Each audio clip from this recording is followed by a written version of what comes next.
सकते हैं, संभाल सकते हैं। अजीजानी गिरामी, बातें इतनी हैं।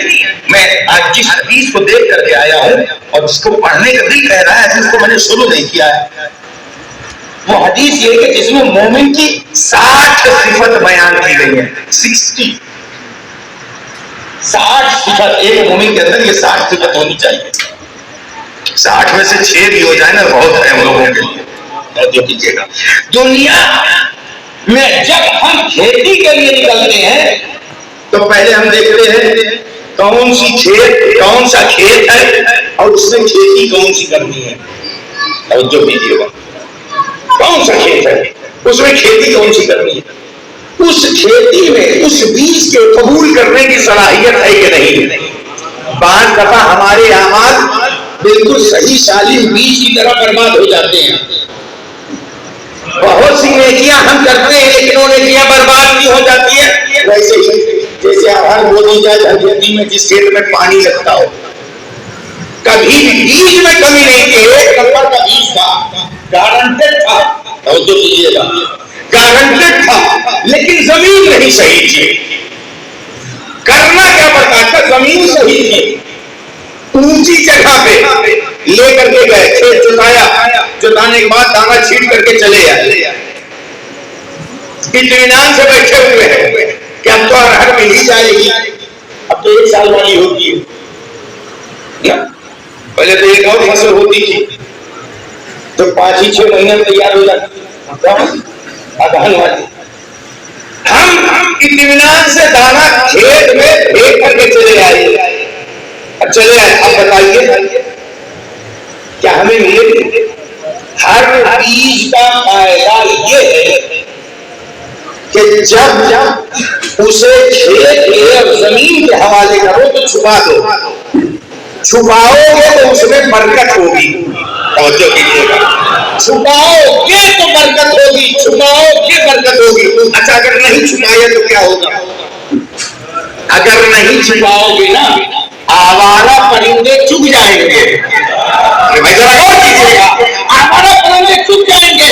हमारी बहुत सी नेकियां ऐसी ही होती है, हम दुनिया के सामने फेंक करके चले जाते हैं, दुनिया वाले उसे लूट के लेकर के चले जाते हैं, उसका आखिरत में कुछ लेना देना नहीं होता।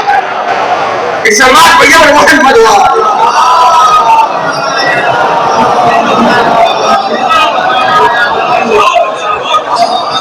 नहीं कीजिए।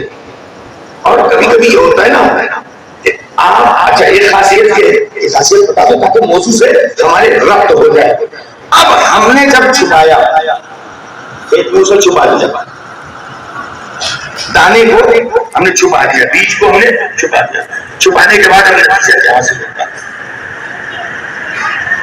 अब हमको ये नहीं करना पड़ता है कि कुछ दिन छुपाने के बाद अब थोड़ी सी मिट्टी हटा दो ताकि वो ऊपर आए, थोड़ा सा खींच दो ऊपर आए, या फिर बढ़ जाए तो उसमें फूल पत्तियां और उसके बाद फल आ जाए। हमें कुछ करना पड़ता है, हमें सिर्फ दाना जमीन के हवाले करके छुपाना पड़ता है। 1-2 काम और करने पड़ते हैं कि जरूरत के मुताबिक उसे खाद पानी देना पड़ता है।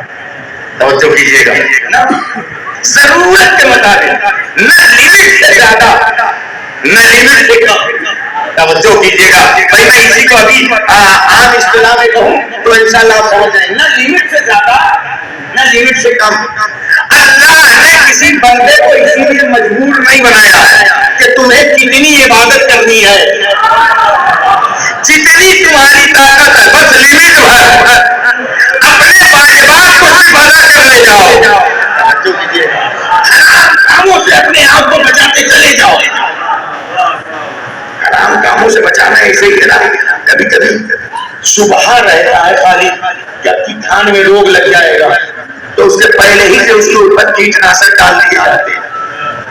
क्यों? ये छिड़काव दवाओं का क्यों किया जाता है?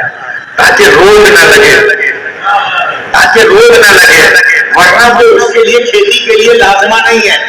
तवज्जो कीजिएगा, वाजिबात सिर्फ अदा कर लेना कमाल नहीं है, हराम कामों के कीटनाशकों को बचा लेना भी कमाल है। सलवार पढ़िए मोहम्मद वाला।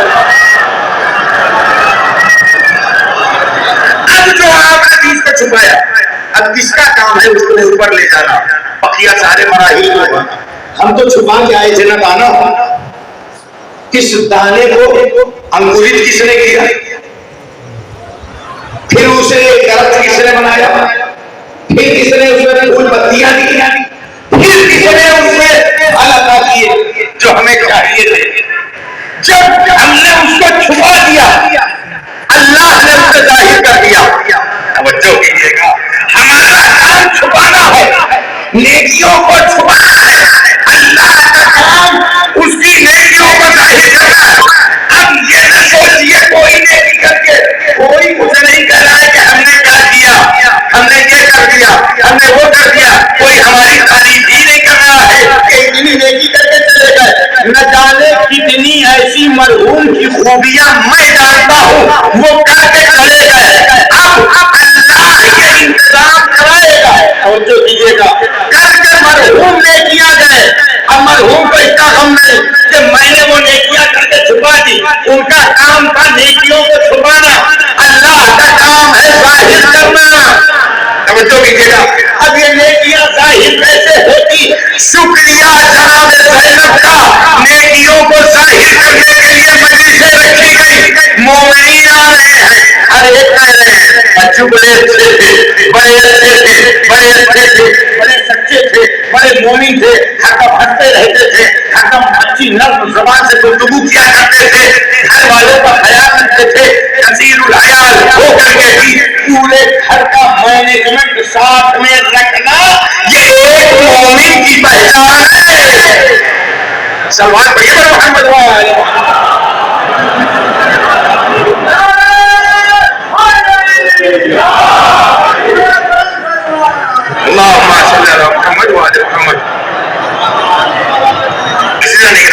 देखिए तो छठे इमाम ने फरमाया सलमान भैया मोहम्मद वाले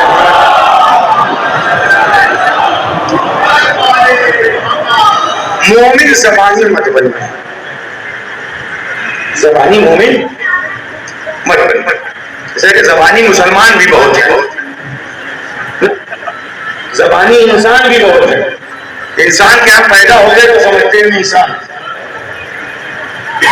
इंसान के यहाँ पैदा हो गए तो समझते हैं इंसान। आपको मोमिन बनना है, मोमिन बनना है तो सिफात मोमिन अहले बैत से मिले। अहले बैत में से छठे इमाम इमाम जाफर सादिक अलैहिस्सलातु वस्सलाम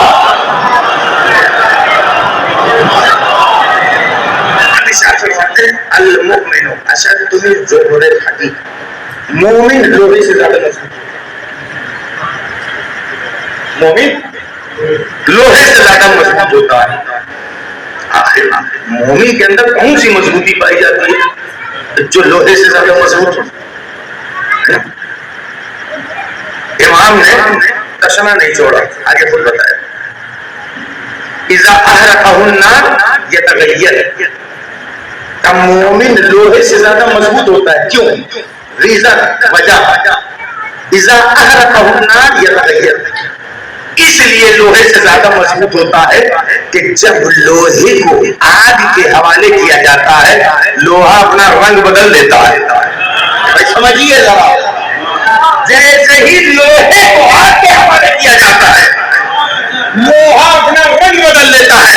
मौला ने इस यतग़य्यर के जमाने, यतग़य्यर के लफ्ज़ के जरिए से ये हमें पैगाम दे दिया, बदलने वाले मोमिन नहीं होते। भाई अभी और करीब कर दूं क्या? बदलने वाले मोमिन नहीं होते।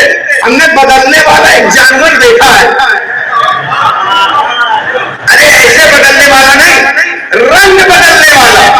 भाई आप सब जानते होंगे कहावतों में इस्तेमाल होता है, ऐसे रंग बदल रहे हैं। और तो कीजिएगा रंग बदलने वाला जिंदगी होता है। जिंदगी क्या है? जानवर। अब मौला की हदीस को पढ़िए, मोमिन लोहे से ज्यादा मजबूत होता है। क्यों? इसलिए कि लोहा अगर आग में डाल दिया जाए तो अपने रंग को बदल देता है। मौला ने रंग ही नहीं कहा, मौला ने सिर्फ कहा कि तग़य्यर, वो अपने आप को बदल देता है। तो कीजिएगा, वो अपने आप को बदल देता है, लोहा अपने आप को बदल लेता है। उसके बदलाव क्या क्या होते हैं। सल्लल्लाहु अलैहि मोहम्मद।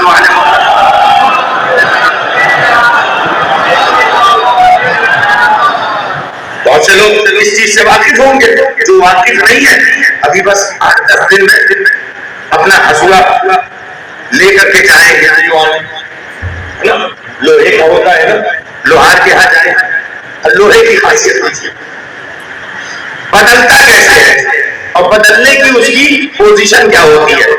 बदलने की पहली पोजीशन ये होती है कि अगर लोहे को जलती हुई आग में, भड़कती हुई आग में डाल दिया जाता है ना, पहला काम ये करता है, जिस माहौल में गया लोहा उसी रंग का हो गया।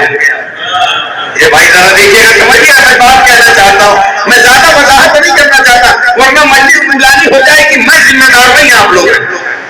अभी मैंने 60 में से 60 में से अभी एक भी हिस्सा नहीं पढ़ा है।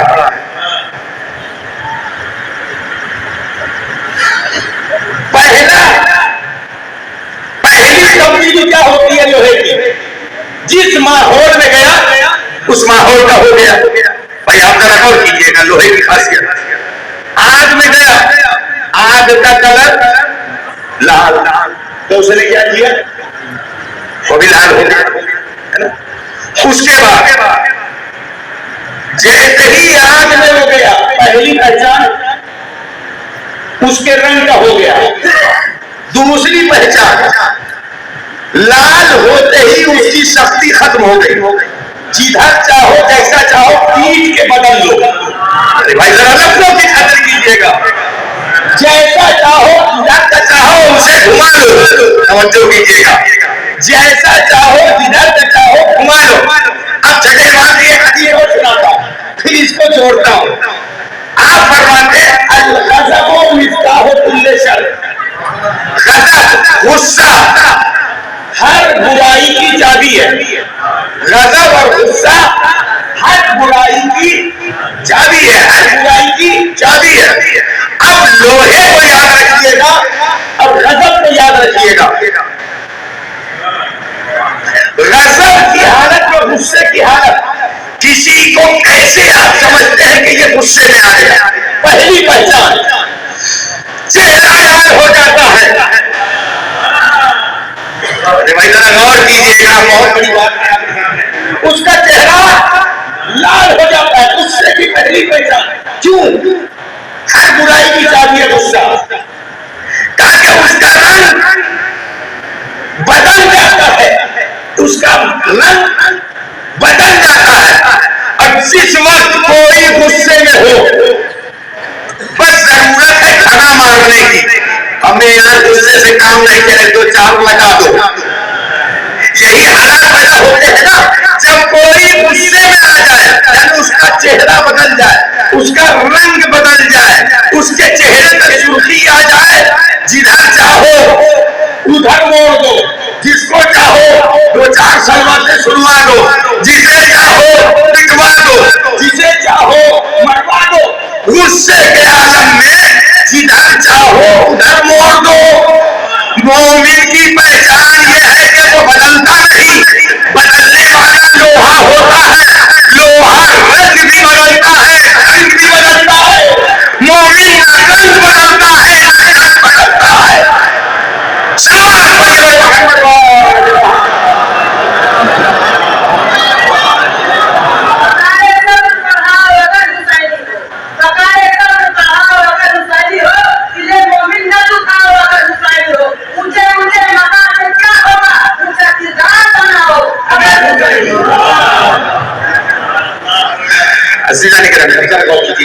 अब जहां तक मैं ये करके आया हूं, यहां में तो अब अगर एक मौलाई बात ना हो जाए तो कोई फायदा नहीं।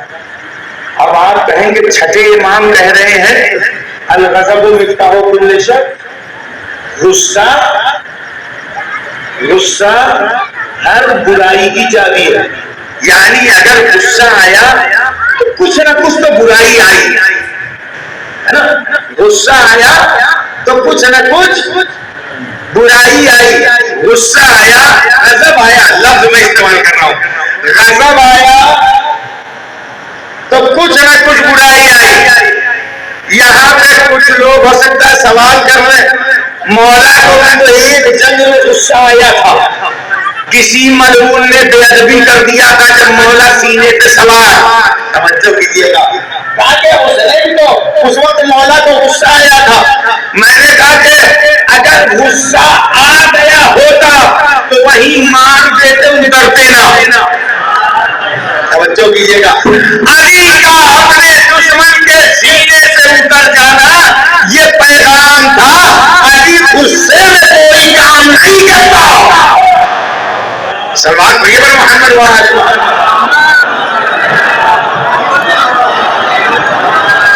गजब के पहले की जो चीज है, अरबी ज़बान में चाशनी देखिए, गजब के पहले की जो चीज है ना उसे गैज़ कहा जाता है, उसे गैज़ कहा जाता है।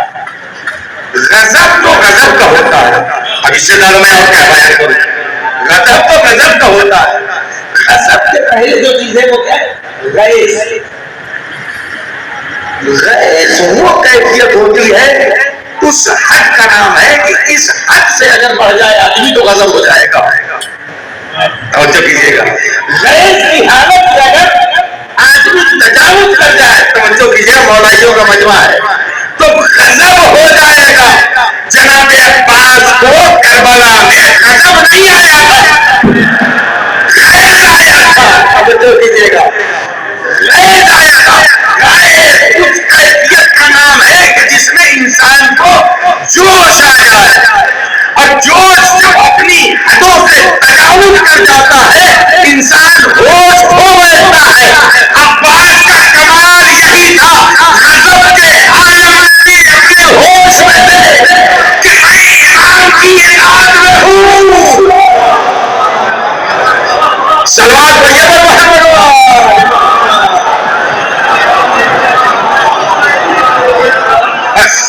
कर रहा हूं, समेट रहा हूं, बस दो बातें, दो तीन बातें, 60 में से दो तीन बातें मैं, तो इंसान को मोमिन बनना चाहिए।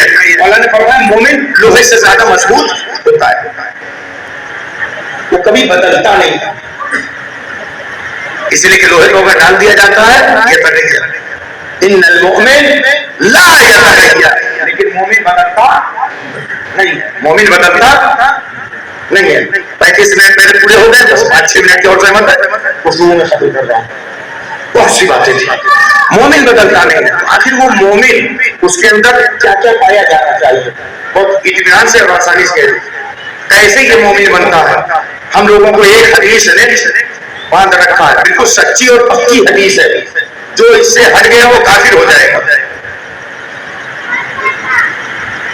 वो कौन सी हदीस?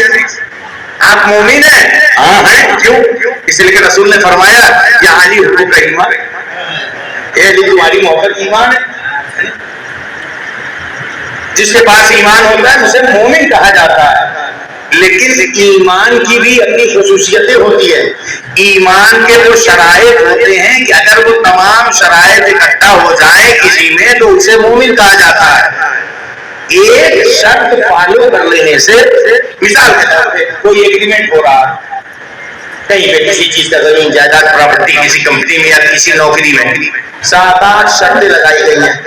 आप एक पे टिक लगा लें, वो कंपनी आपको एक्सेप्ट करेगी? कहेगी नहीं। जितनी शर्तें हैं सब पे टिक करना होगा, सबको जो है आपको मानना होगा।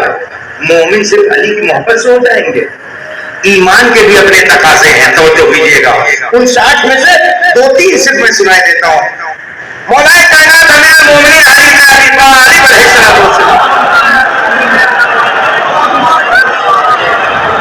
इरशाद फरमाते हैं, कहते मोमिन के अंदर 60 खुसूसियतें पाई जाती है, जिनमें से एक अल मुमिनु यकूनु सादिकन फिद दुनिया।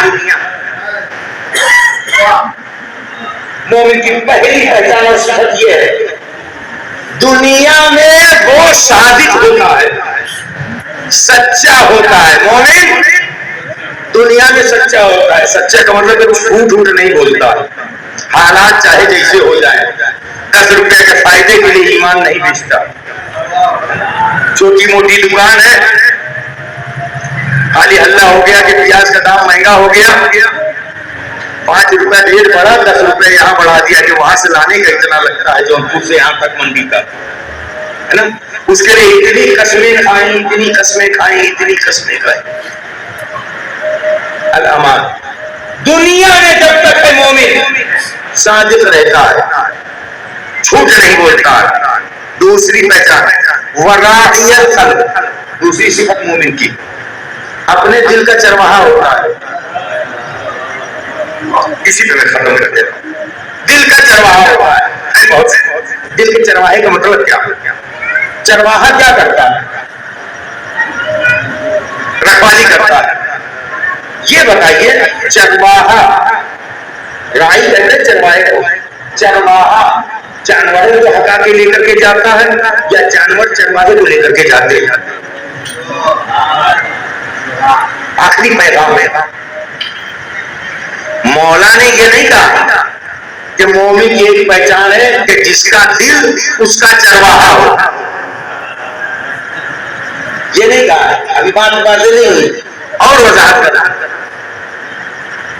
मौला का राइयल खल्क, बिल्कुल आसान लफ्जों में कह दो तो खत्म हो गई। राइयल खल्क, मोमिन वो है जो अपने मुताबिक दिल को चलाता है, दिल के मुताबिक नहीं चलता। तवज्जो कीजिएगा। अक्सर बेशतर हम लोगों दरमियान मेरा दिल नहीं मानना है, मेरा दिल तो ये चाह रहा है कि मैं ये करूं। दिल जो चाहे वो अगर कर लिया तो फिर मोमिन की पहचान नहीं है। दिल को अपने मुताबिक लेकर के चलो। अपने मुताबिक क्या? तुम अली वाले हो, तुम अली वाले हो, तुम दिल तो कह रहा है कि ये करो, लेकिन तुम्हारा मौला ये कह रहा है मेरे मुताबिक चलो। तवज्जो कीजिएगा। मौला, लफ्ज़ मौला हमारे यहाँ जब आता है ना तो एक शख्सियत हम लोगों को ज़हन में नजर आती, लेकिन पहले मौला को, पहला मौला कौन है? दीनी मौला है हम लोगों के। कुरान की आयत के मुताबिक कुल अतीउल्लाह व अतीउर रसूल व उलिल अम्र। पहला मौला तो अल्लाह है, दूसरे मौला रसूल है, तीसरे मौला मौला है। मतलब ये हुआ, और ये भी ऐसे ही अपने हिसाब से तो नहीं करो, वो आयत है। उसके बाद नबी ने जो फरमाया मन कुन तो मौला, मैं जिसका मौला, यानी अली को मौला मानने के पहले रसूल को मौला मानना पड़ेगा। अली को मौला मानने के पहले रसूल को मौला मानना पड़ेगा। रसूल को जब अपने ही जैसा मान लिया, रसूल को जब अपने ही जैसा मान लिया तो अली को कहां से मौला मानेंगे? एक सवाल बड़ी बार मोहम्मद मोमिन अगर बनना है तो मोमिन वाले सिफात अपने अंदर पैदा कीजिए। अजीजा ने कहा बस मैं गुफ्तगू समेट रहा हूं, खत्म कर रहा हूं। अब मौला ने फरमाया अल मोमिनु अशद्दु मिन ज़ुबुल हदीद, मोमिन लोहे से ज्यादा मजबूत होता है।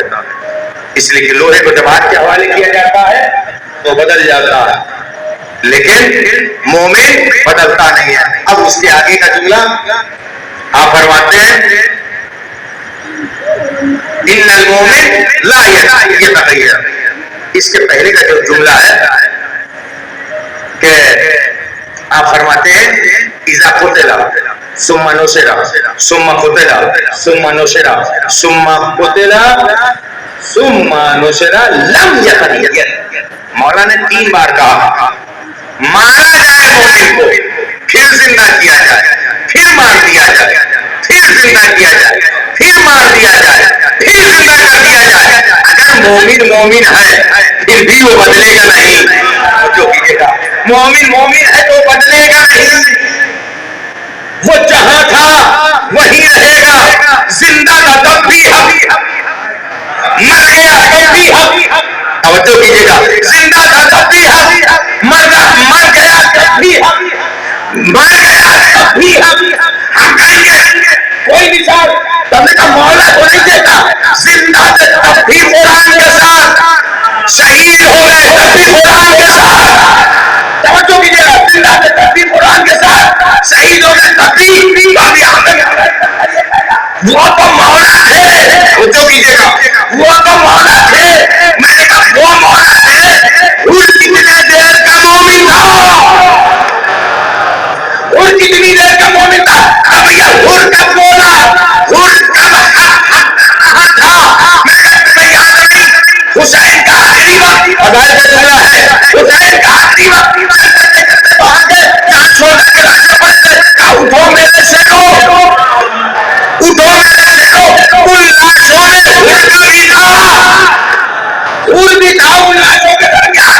सारी हकीकतों से आवाज आई, मारे जाए जिंदा किए जाए, मारे जाए जिंदा किए जाए, मारे जाए जिंदा किए जाए, फिर भी हम आपकी नुसरत से मुंह नहीं मोड़ेंगे। वो तो मौत के कानून ने मजबूर किया। तो कीजिएगा, यानी इंसान अब यहाँ पे फिर कहेगा वो तो हुसैन थे और वो हुसैन के साथी थे कि जिंदगी में भी हक पर, मरने के बाद भी हक पर, आप कुछ नहीं कर सकते। इतना तो दिल में है, या नहीं तुम तो माको आज काश हम हुसैन के साथ रोजे करबला होते। इतना ही दिल में ले लो, इतना ही दिल में ले लो।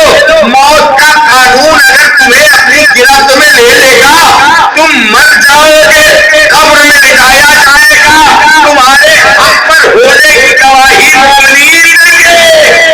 भाई कब्र में जब लिटाया गया था, जन्नत हक है, जहन्नम हक है, किताब हक है, कौसर हक है, तशरीफ हक है, ये सारी हक की गवाहियां तरकीब किस लिए कराई जा रही है?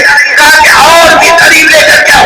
अब जब मजलिस होगी, मजलिस होगी, अगर तुम सच्चे मौला वाले हो, वहां पे सिवाय हक के और कुछ नहीं बयान किया जाएगा। एक सलवात पढ़िए बर मोहम्मद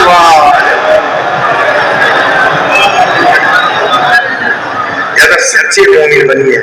इनकी मकसद पे मौला को उठा लेता है, इनकी मकसद पे मौला को उठा लेता है, इनको हिम्मत पे कदम को बढ़ा देता है और इनकी धड़कन से देगा हुआ है डॉक्टर हर सारी हिम्मत से 72 सदा देगा।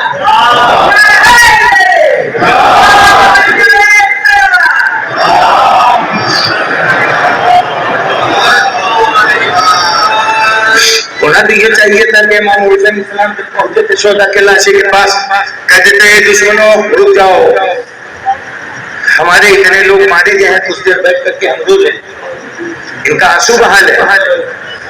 लेकिन हुसैन ऐसी कोई गुफ्तगू नहीं करते। क्यों? हुसैन को यकीन है कि ये हक पर गए हैं, राहे हक पर गए हैं। एक ऐसा चिराग शहादत हुसैन ने जलाया, मरने पर रोना ये कितनी चीज है। एक लाशा एक दिन में उठा, एक दिन में एक लाशा उठा, पूरा घर टूटा हुआ नजर आया। खुदा सलामत रखे पूरे खानवाले, पूरा भरा घर अपनी जगह मौजूद है, सिर्फ एक जनाजा, कोई अपनी जगह नहीं है। बाप अपनी जगह टूटा हुआ है, सारे भाई अपनी जगह टूटे हुए हैं, सारे अजीज अपनी जगह टूटे पड़े हैं। अल्लाह अकबर। रिश्ते इतने हैं, रिश्तों के एतबार से मैं मसाइल नहीं पढ़ सकता।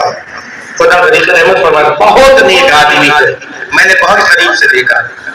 बस मैं मुख्तसर कह दूं कि मैंने अपना एक भाई और खो दिया। मोमिन की कुछ इलामतें हैं जो मैंने उनके अंदर देखी है। ये जो 60 सिफात है, मैंने उसका जब मुताला किया है तो उसमें से न जाने की इतनी सिफतें हैं जो मैंने उनके अंदर पाई है और देखी। मोमिन की एक इलामत ये है मुतबस्सिम रहता है, हर वक्त लोगों को मुस्कुराहट रहती है, इसलिए ये दिल में जल्दी कोई बात नहीं लिखता। मैंने खुद देखा है कई मामला ऐसे हैं कि जो बड़े इख्तलाफी थे, मेरे सामने इन्होंने कहा छोड़ो यार इन सब बातों। मोमिन वो होता है जो दरगुजर करता है। अल्लाह अकबर। ऐसे ही लोगों के जाने पे तकलीफ होती है। समाज में बहुत से लोग होते हैं, हर मजहब हर फिरके के अफराद, इतना बड़ा मजमा चला है। कोई बाप को पकड़ के तसल्ली दे रहा है, कोई बेटे को तसल्ली दे रहा है, यहाँ तक के गांव महल्ला छोड़िए, रिश्तेदार छोड़िए, कुर्ब जवार की खवातीन भी आई, बेवा को गुस्सा दिया। भरे घर में बड़ी बहनें हैं, सारी बहनों को कुर्सा दिया, अल्लाह अकबर, सारी बहनों को सबने आकर के खवातीन ने कुर्सा दिया।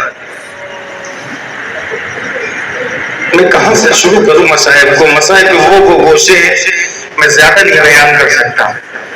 बाप की तसल्ली के लिए बस इतना ही कह सकता हूं, शुक्र है मैंने उस दिन जनाजे पे भी कहा था कि अस्पताल तक लोगों ने जाने नहीं दिया था कि अब्बा की तबीयत नहीं ठीक रहती, अब्बा जो है बीमार रहते हैं, बेटे को इस आलम में नहीं देख पाएंगे।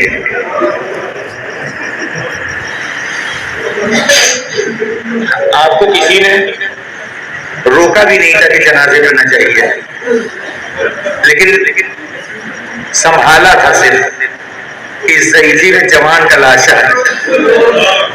आपको किसी से कहना नहीं पड़ा कि मेरे भैया का जनाजा पड़ा है, उठा ले चलो। ये तो हुसैन की गुर्बत थी।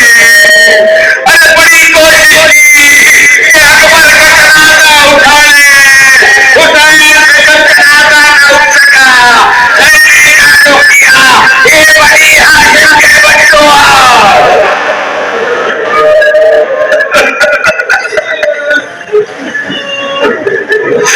अल्लाहु अकबर,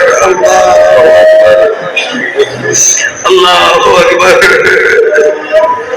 एक बहन बेवा हुई है, उसके सब भाई यहाँ मेरी आंखों के सामने है। उस दिन अस्पताल में भी थे, मैं सबको देख रहा था।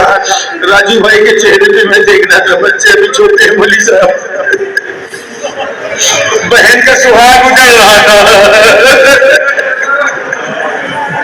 हालात ये कंडीशन पता चल चुके थे कि क्या हो पाएगा, वो मैंने भी महसूस कर लिया था क्या होने वाला है। जिगर मजबूत कर लिया था, न जाने कब कौन सी खबर आ जाए। अल्लाह अकबर, अल्लाह अकबर। एक भाई के लिए बहन के सुहाग का उजड़ना बड़ा सख्त मरहला होता है। मैं राजू भाई और दीगर बिरादरान मौलाना आरिफ साहब वगैरह से कहना चाहूंगा, बहुत सख्त मरहला है। खुदा आप लोगों को सब्र दे, आपकी बहन को आप किसी आफत और मुसीबत में मुब्तला न करे। मैं एक बात तो सिर्फ ये कहना चाहूंगा, अरे आप लोगों से जो हो सकता था वो कम से कम बहनोई को बचाने के लिए आपने सब कुछ तो किया, लेकिन अगर हालात सफर में किसी बहन के सुहाग उजड़ने की कोई खबर आ जाए और उसका भाई इतना मजबूत हो कि बहनों को उस पर भरोसा हो, जरा सोचिए करबला के सफर के दरमियान मुस्लिम के मारे जाने की खबर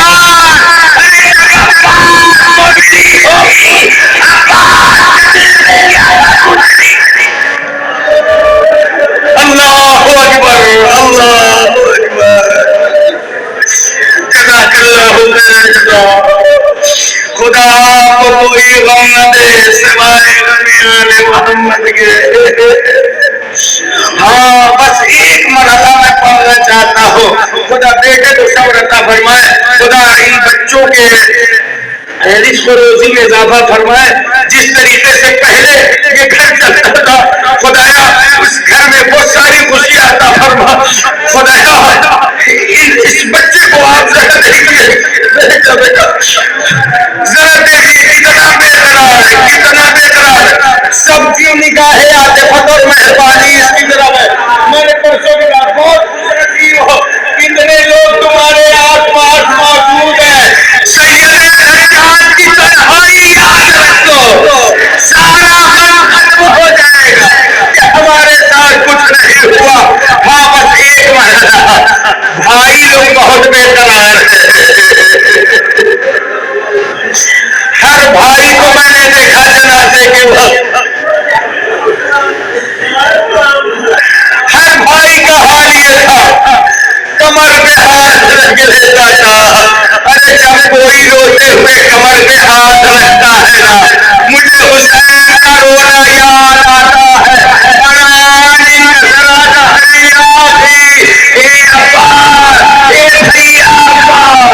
तुम्हारे मरने से मेरी कमर टूट गई।